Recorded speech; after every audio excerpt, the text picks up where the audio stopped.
السلام عليكم ورحمة الله وبركاته. بسم الله والحمد لله والصلاة والسلام على حبيبنا وأسوتنا وقدوتنا وشفيعنا رسول الله صلى الله عليه وآله وسلم. 200 خطأ في العقيدة. وخطأ اليوم يا أحبابي هو قول القائل: إن سرقت اسرق جمل، وإن عشقت اعشق قمر. نعرف بعد ما نصلى على حبيبنا صلى الله عليه وسلم. الحقيقة هذا المثل معروف جدا ومشهور بين كثير من الناس، انه لو شاف واحد بيسرق يقول له: يا عم بقى انت رايح تسرق فرد الكاوتش؟ يا عم ده المثل بيقول ان سرقت تسرق جمل، اسرق لك عربية بدل ما تسرق فرد الكاوتش. ولو جه مثلا عرف انه بيحب واحدة وماشي معاها عياذا بالله من غير زواج، فيقول له: معقولة ما لقيتش غير دي؟ يا راجل ده المثل بيقول وان عشقت تعشق قمر، يعني شوف لك واحدة تكون جميلة. طبعا يا حبايبي هذه دعوة غير أخلاقية، لأنها دعوة لارتكاب المنكر، وذلك لأنها دعوة إلى السرقة والعشق، والله عز وجل حرم السرقة والعشق الحرام.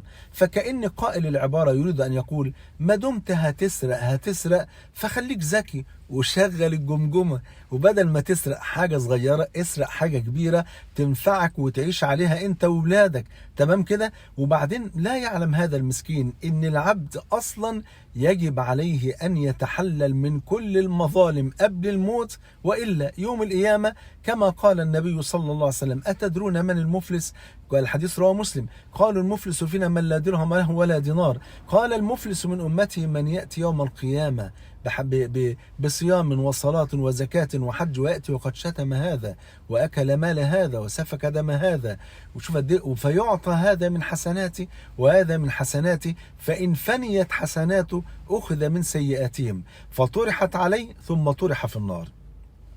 فلا يعلم هذا المسكين ان اي واحد في الدنيا بيسرق او بيظلم او بيعمل اي حاجة لابد ان يتحلل من المظالم قبل ان يلقى الله سبحانه وتعالى.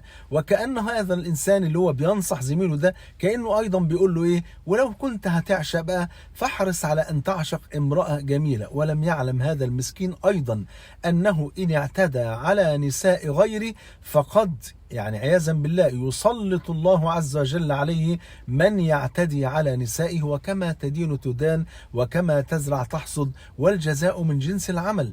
وكذلك فالوقوع في العشق والغرام يا حبايبي فساد للقلب، وهو من موجبات غضب الله، فالله عز وجل لا يحب الفساد، بل إن العشق طريق أصلا للزنا. وقد أخبر النبي صلى الله عليه وسلم عن عذاب الزنا في قبورهم بل وفي نار جهنم إن لم يتوبوا ويتحللوا من تلك المظالم، عافانا الله وإياكم.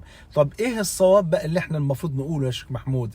هو المثل بيقول لو سرقت تسرق جمل، وطبعا ده حرام، ولو عشقت تعشق قمر، وبرضه ده حرام. امال نقول ايه؟ نقول له بقى، نقول لهذا الذي يسرق وهذا الذي يعشق، نقول له: ان كنت سارقا فتب الى الله وتحلل من المظالم، وان كنت عاشقا فتب الى الله واملأ قلبك بحب الله وحب رسول الله صلى الله عليه وسلم، وسارع الى الزواج الحلال وعيش حياة كريمة في طاعة الله سبحانه وتعالى. اسأل الله عز وجل أن يجمعني وإياكم مع سيد ولد آدم صلى الله عليه وسلم في الفردوس الأعلى.